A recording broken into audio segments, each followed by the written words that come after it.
Today's episode of the Outline Podcast is brought to you by Audible. Audible is offering a 30-day free trial and 1 credit for an audiobook to the listeners of this show. I highly recommend listening to The Velvet Rage, Overcoming the Pain of Growing Up Gay in a Straight Man's World by Alan Downs, Ph.D. It is a phenomenal listen and read, and I've read it twice in the last decade, and both times great experience. So check that out. You can redeem this audiobook by going to www.audibletrial.com/outlinepod, or you can click the link in the show notes. Let's start the show. The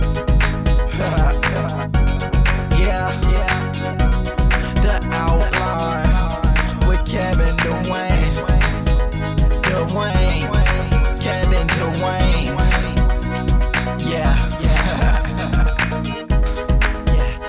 The Outline. With Kevin Dwayne. The Outline. With Kevin Dwayne. This is the Outline with Kevin Dwayne. Kevin Dwayne, with Kevin Dwayne.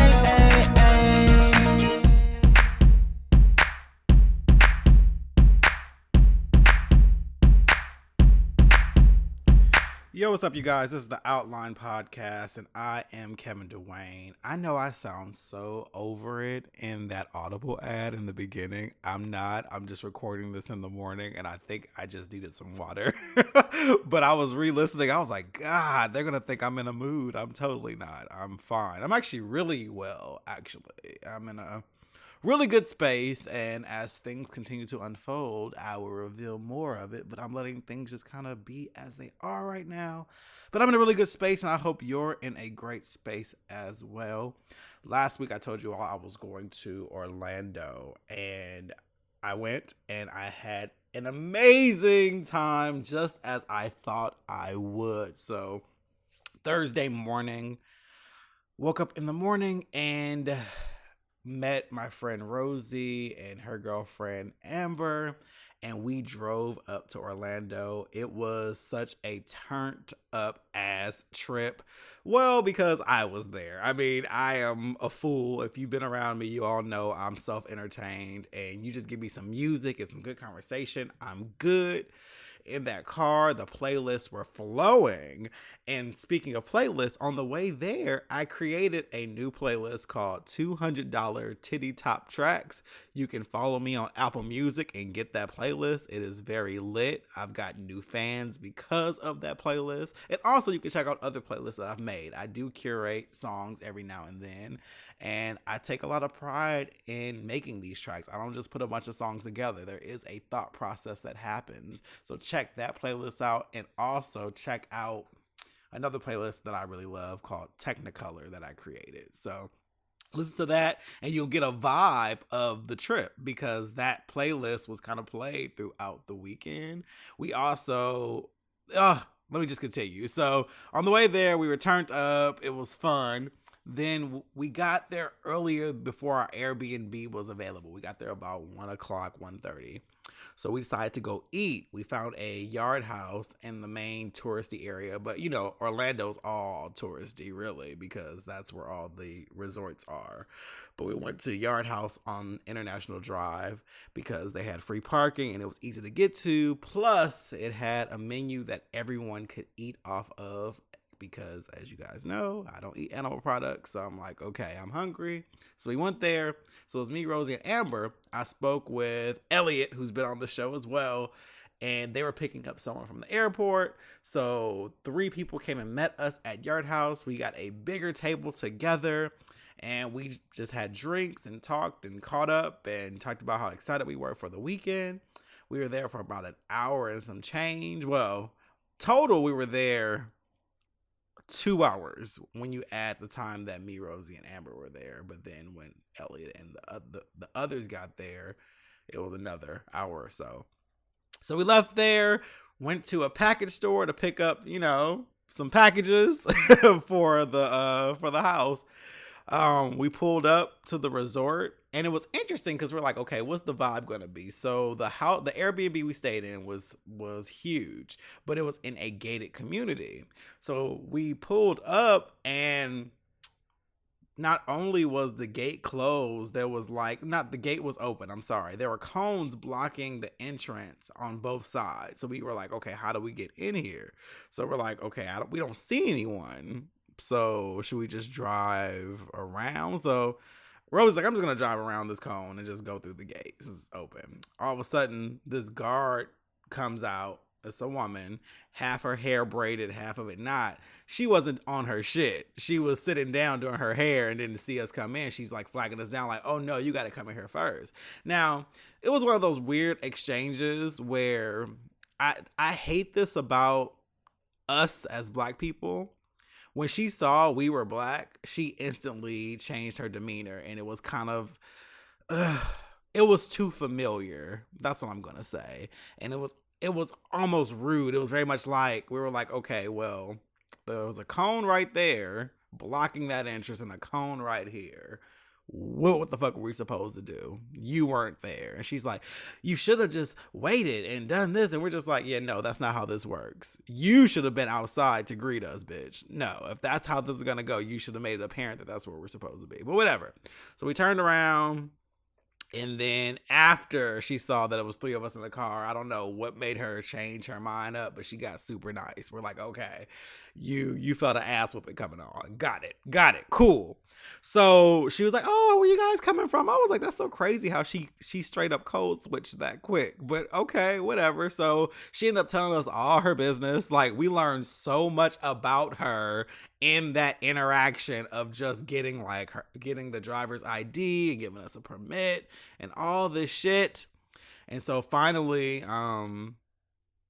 she gave us a little permit and let us in. I was like, oh, enjoy your trip, blah, blah, blah. So we drive in. Funny thing is, Elliot, and along with another person that was with us who had another car, came in. They didn't have any of those issues. They literally just drove right in with no problem. So I was just like, okay, whatever. So we get to the house. The house is beautiful. I posted it on my story on Instagram. It's probably not up anymore, but maybe I'll add it to my highlights so you can see it. But beautiful home. It was like 7 or 8 bedrooms, and it was perfect because there were 10 of us, but there were let me see, 3 couples on the trip. So it worked out that we all had our own room and bathroom. It was ideal, like so ideal to be in this big ass house with friends, but also have a space where you can have your own privacy. So totally into that. So we got settled, put our bags in our rooms, and then we came down that first night and we just started talking, catching up, drinking, playing music, having a good ass time. There were still 3 more people missing at this point. So when their flight came in, Rosie went and got them, and then it was complete. All 10 of us were there, and that really kicked off the weekend. So that first night, we drank, partied. I went hard. I was up that whole day, so I went hard from 5 a.m. until I went to bed at 12 a.m. But I had full energy the whole time, and I was like, all right, I'm going to bed. And everyone kind of was laughing at me because I went from being super turned up to being super serious to like, all right, I'm going upstairs now. See you all in the morning. And that was that. The next morning, woke up, and honestly, I was like, it's vacation. I started doing the same shit I was doing the night before, drinking and enjoying myself. We all had breakfast together. And then some of us went to the pool. Some of us were reading books. Some of us were just chilling. And then I went a little too hard, I think, because around 3 o'clock, I needed a nap. Like, I was tired from being in the pool and just straight up just being just lit. I went upstairs, laid down until about 5:30, came back downstairs, and everyone's like, oh, you seem like you had a good little nap. I said, I sure the fuck did. It's vacation. They was like, that's what's up. I don't know what happened, but I was talking and catching up with someone, but I came back upstairs to get something. I got right back in the bed and went to sleep again. It wasn't until about 8 o'clock that Elliot came in the room and was like, hey, we want to go out. So we're probably going to get some dinner first and then go out, so you should get dressed and come downstairs since you've been sleeping all this time. You should be rested by now. I'm like, okay. So I got dressed, I came downstairs, and then I was like, okay, I realized that I hadn't eaten. I'm like, okay, I'm really hungry. And then I found out that while I was asleep, they had gone out and eaten, and gotten food. I was like, oh, okay, not tripping on that part because, we're all grown. So, I started kind of looking for like Uber Eats because I didn't have my car with me, which is the hardest thing. I'm like, okay, let me go on Uber Eats and see if I can get something delivered. Or let me see what's nearby because I can just go get something. Or maybe if I have to use someone's car. But they were like, oh, we're gonna go eat. So I was like, okay, cool. So I was cool for a minute, but then time started going by until like 9:30. We're getting closer to 10. I was like, okay, I need to eat. And so at this point, another friend who hasn't been on the show, Daniel, was like, hey, I'll take you to grab something to eat really quick. I was like, okay, cool, perfect. So we went and grabbed some Chipotle because they have some Fritas, so it worked out. So I grabbed my burrito, came back, and I was good. But at that point, I had eaten, and it was 10, and I was like, you know what? I don't think I'm going out with you all because I'm not really feeling it. And everyone agreed, like, hey, it's your vacation. Like, do whatever it is that you want to do. I was like, I appreciate that validation because that's exactly what I'm going to do. So they left me in that big ass house. So 9 people left. No, 10 people left because one person came that was in town and she was there with us to go out. So 10 people left. I stayed my ass in that big ass house.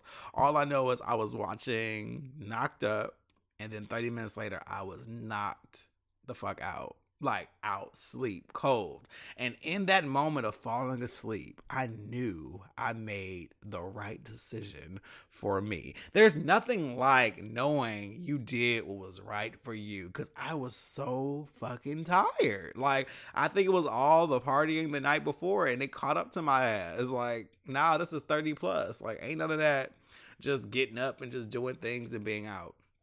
So I slept very well, woke up on Saturday morning feeling like even better than I did on Thursday because now I felt rested again. So I'm like, all right, turn up. So I came downstairs. Everyone was upstairs asleep. Like, I think they got in at like 4 a.m. and some didn't go to sleep until like 6 a.m. So I woke up at like 8. And I'm just downstairs by myself chilling, reading books and I was listening to The Read, listening to my podcast, catching up, sitting by the pool, having some coffee, like enjoying myself. It was no problem. And so then people started trickling down the stairs. So I was asking like, oh, how was last night? They're like, oh, it was super fun. We went to this club that had all these different rooms. There was something for everybody. And the general consensus was that it was a good time and that it was fun. So I was glad everyone else had fun. I had no qualms of missing out. I was like, hey, I saved my money and I slept, so I'm good. So Saturday, it was another, let's have some breakfast. Let's go to the pool. Let's have drinks, let's chill. And then around like 4 o'clock, we decided to go out to eat. So we ended up going to Hot and Juicy Crawfish for a late lunch. And then we were like, after that, let's go to a bar that they had found online. So we drive to this bar, right? This bar was called Hank's. That shit was not the business. We were there maybe 10 minutes because nah. So first of all, it was a cash only bar. We had no idea. When you get there, it's like, oh, there's a 1 drink minimum per hour. We're like, what the fuck? So we get there. One guy has a shirt on that has a Confederate flag on.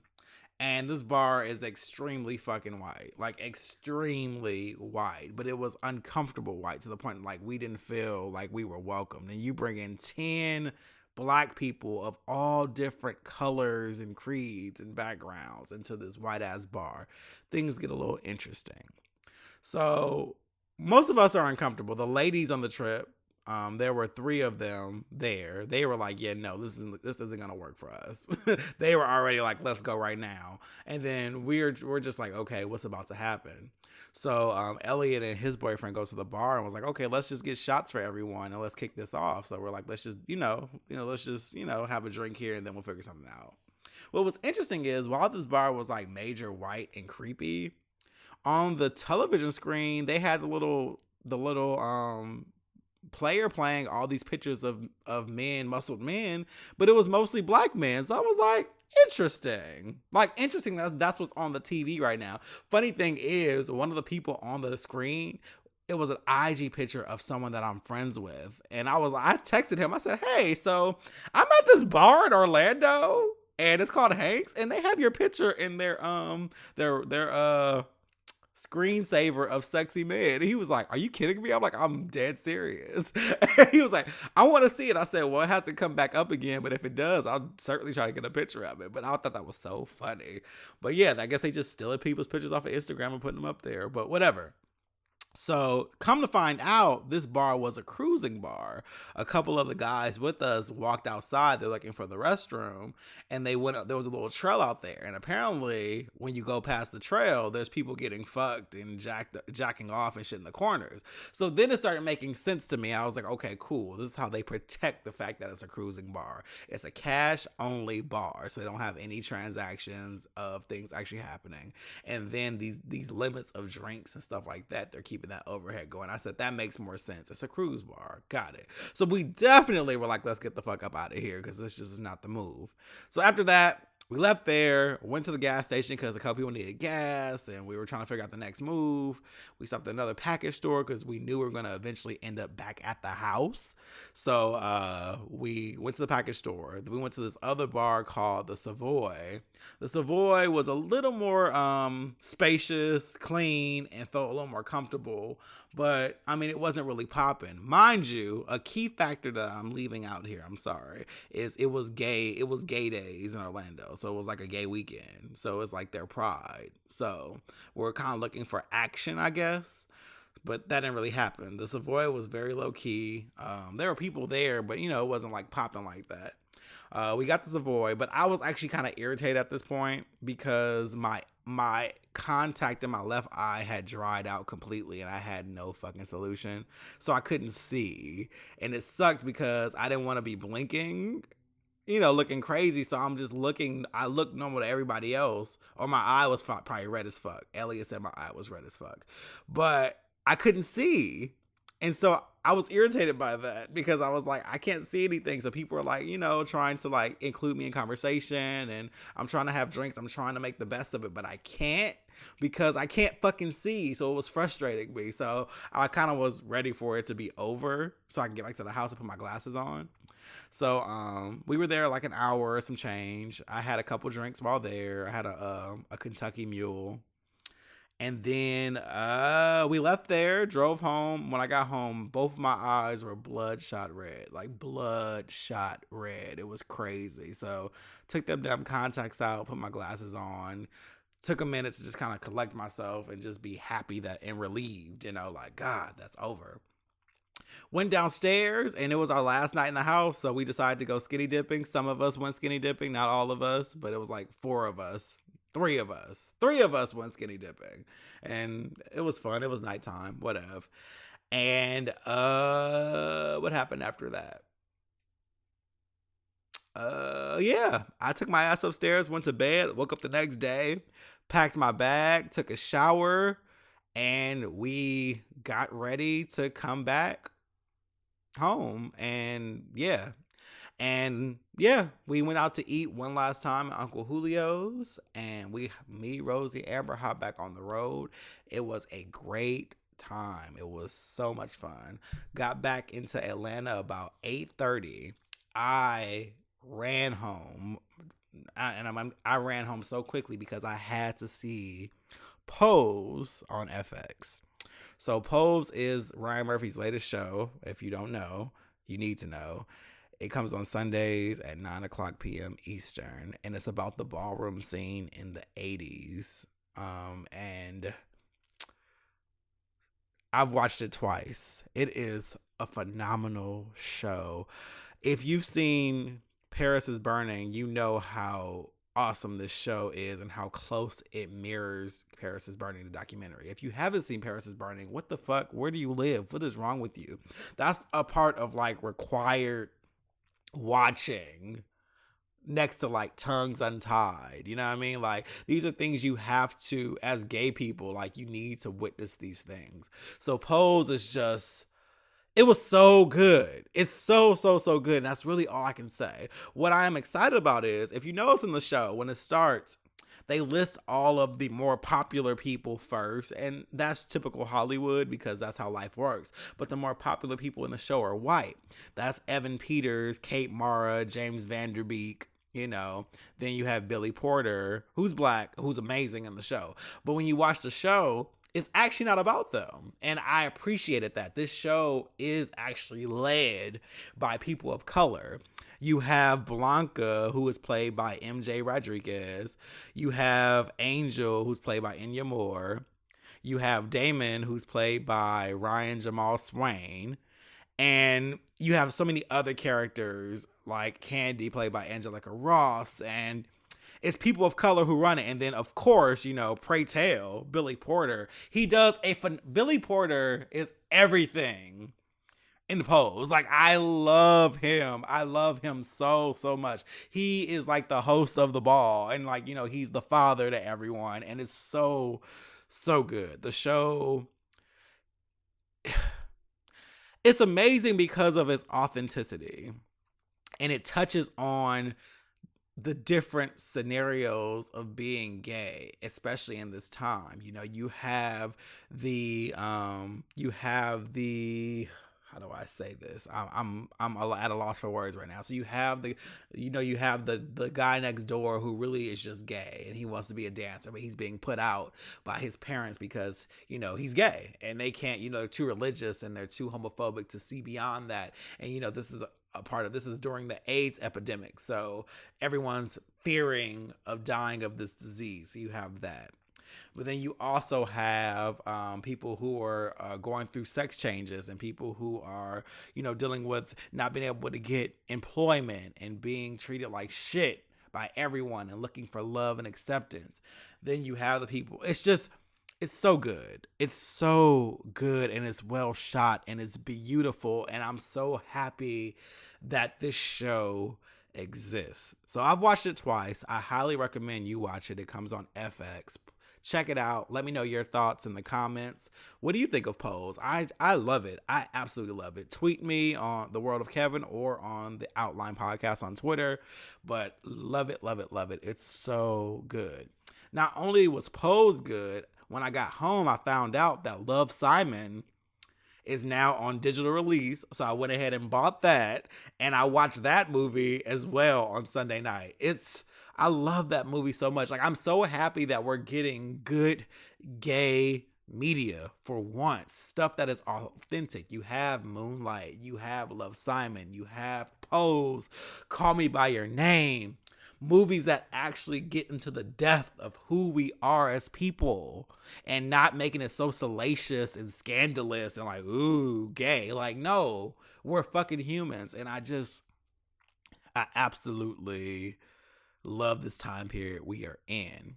So now that we have a list of things that I feel are required viewing and watching, like Pose, like Call Me By Your Name, like Tongues Untied, Paris is Burning, these are required things. Like, if there was a new person that was 17 or 18 that was like, okay, I'm gay, here I am, I'd be like, this is what you should watch, this is what you should read, check this out. A book that I feel like every gay man should read is The Velvet Rage by Alan Downs, Ph.D. I originally read this book in 2008, so a decade ago, when I was 22. I remember being touched by the book then and being like, oh, this is good. But I decided to reread it on my way back from Orlando. And it's as if I didn't read it the first time. Like, I was triggered so much reading it this time that I was like, damn, did I even read this book in 2008? Like, what the hell? It felt like an entirely new book, but let me tell you what's different. Time, evolution, experience. This book hit me in a completely different way than it did a decade ago, and I was sitting there like, oh my god, this is a very interesting read. So to give you a synopsis, it's a psychologist who pretty much writes this book about the stages of gay men. And there's 3 stages, and the stages have nothing to do with time. It has nothing to do with age. It's just a matter of evolution, personal evolution. So I really need you guys to read this. Use the ad, use the promo code for the outline to get your free audiobook. Listen to it, read it, whatever. I recommend reading it. I really do, because there's so many notes that you want to you'll want to underline, you'll want to highlight, you'll want to save, whatever. Even if you're using an iPad or a Kindle, you'll want to do whatever you can to keep. It's so good. So 3 stages of a gay man. The stage 1 is the stage of shame of just being gay.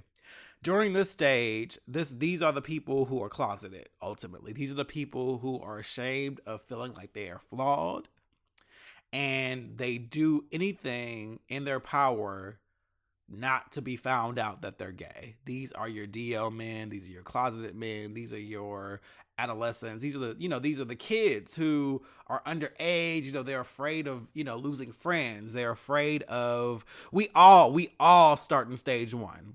We all begin in stage 1. We find out that we are not accepting to the society. Our parents have an issue with it, especially our fathers. This is where we we find out that it's just not accepted and that we're different. And during this time, we're just trying to cope with this. We do whatever we can to keep people from figuring out that we're gay. This goes from playing sports and posturing like stereotypical straight men, having girlfriends that we know we actually don't like, just going through the motions, being super homophobic, because if we can protest loudly, then that'll keep the direction off of us, being super defensive when people know we're gay and try to ease us out of the closet. This is stage 1, and it's because of immense shame. But here's the thing. All the stages deal with shame, but it's all about how we regulate it and how the measures we go to avoid feeling that shame. So stage 1 is that. Once you come out of the closet, you're into stage 2. In my opinion, a lot of gay men in general are stuck in stage 2. Like, stuck in stage 2. Like, once again, you have to read this book to really get all the details of what I mean. I can't give you the entire detail of everything, but a lot of gay men are stuck in stage 2. Stage 2 is when you come out of the closet. However, there's still a feeling of shame deep down inside, where you feel like you're flawed. You feel like you are unlovable. You feel as though you have to overcompensate for being gay, even though you're out and proud and you tell people that you're gay and you're like, this is who I am. There's still a part of you that feels like you have to do things to overcompensate for that shame that you don't want to feel. It's all about avoiding shame. But this digs into so many levels. This is why we're perfectionists as gay men. This is why some of us are really into fashion, or pop aficionados, are really into fitness, want to have the perfect body, want to have the perfect clothing, the perfect car. We have shopping addictions, we have sex addictions, we have all of these things. We're just looking for validation in everything there is. But inside of that validation, we're super sensitive to invalidation. So what happens is the slightest things piss us off and causes us to go over the edge, and that is the velvet rage, that rage inside of us. We're so sensitive to being targeted and to being insulted, even when people aren't even trying to invalidate us. We're just so sensitive to it that we pop off. And this goes into why we do what we do. You know, we want to bed the sexiest man. We want the best body. We only want people with the best bodies. We only want the top of the tier products and services. And it's an overcompensation. And there's so much more to stage 2 that I'm not getting to, but I can't because it's a whole fucking book. You have to read it. Read it. And then when you get tired of stage 2 and when you start evolving, you move into stage 3. And once again, there's no age to this. There's no amount of time. It's just, I know young people who are in stage 3. I know older people in stage 3. It's just, this is the point where you just say, I'm done. Stage 3 is when you no longer need validation. You don't care about your body in a sense of people having sex with you. You don't care about youth in a sense of losing out on having sex or companionship. You start saying, this is my body. This is my life. This is my career. Stage 3 is it is what it is. And I'm getting off of this. I'm not doing this anymore. I'm done. This is the stage where you just accept. You know, you go for things that you go for your passions. This is what I'm passionate about. This is the joy that I feel when I do this passion. It's all about seeking out authenticity. You are being who you are through and through. It's not posturing. You're not putting on for anybody. You're just being you. Reading this again hit me so hard that I was like, why didn't I catch all of this the first time? And I guess I just wasn't ready. I also was in stage 2 when I read it. But reading this let me know that I'm actually in stage 3. I'm definitely in this space where authenticity is it. You have to be who you are. You have to go for what you want. You have to say how you feel. But also, you have to allow other people to be who they are. You have to stop trying to change people. You have to reduce those judgments. And you have to stop posturing for other people. Now, there are still things. There's still things that you're always going to struggle with because, as we know, no one's ever going to be perfect. We're always going to be flawed. But you have to say it is what it is. But I'm in a place right now where I'm just like, that's where I am. I'm tired of all that comes with stage 2 gay. The feeling like you have to play into the stereotypes of other gay men of how your body should look, or the music you listen to, or top versus bottom, and how much money you make, and all that shit. Fuck all that. I'm good. I don't want to have to be anybody but myself. And it's been that way for a while now. You guys know, I like to think I'm pretty damn authentic. This is who I am. I say who I am, and this is what I am. I just didn't know that there was an actual definition for it. And that's why I was like, did I read this book? Because this seems new to me now. So I happily accept being a stage 3 gay person. I just want to live my best life. I want it to be authentic. I want to eventually find a companion that is also in stage 3 that I can grow with and live life that's full of passion and doing more yoga, eating great food, traveling, and do things that bring absolute joy. I have wonderful friends. Things are good, and it doesn't involve me being in a club and posturing and pretending to be something that I'm not. And that's not any shade to any people who still do that. If you do, it's fine. There's nothing wrong with it. But we have to get to a place where we stop seeking validation outside of us. We have to validate ourselves, and we have to find authenticity. And I have no space to be something that I am not. I have no space for it whatsoever. So, yeah, I just want to live a life that is pure to me. And I feel like I'm there. But this book really brought that back out. So if you get a chance, read it. I'll have the link in the show notes so you can get it on Audible and Amazon. but it's really good. It's really, really good. If you haven't read it, read it. It almost feels like a gay Bible. I swear to you. It's so good. Also, before I get out of here, make sure you guys listen to The Healing Space with Sensei Raven Ekundayo. I'm saying that wrong. And Brandon Harris William, BHW. I'm on there this week along with George Hill, and we did oh my god, I think it's the fourth installment of Black, Queer, and Unapologetic. And this episode is all about mental health. It's really good. It's available now on Apple Podcasts, on Overcast, SoundCloud, among other things. I'll have a link for that in the show notes as well. But it's a really great conversation about mental health. So make sure you guys check that out. And make sure you subscribe to The Healing Space. It is an amazing podcast. It's all about healing through different topics. And it's a great weekly show to listen to. So make sure you all check that out. As always, subscribe to this show. Follow me on all social media. And share with your friends. Other than that, have a great week, and I will talk to you all next week. Peace out.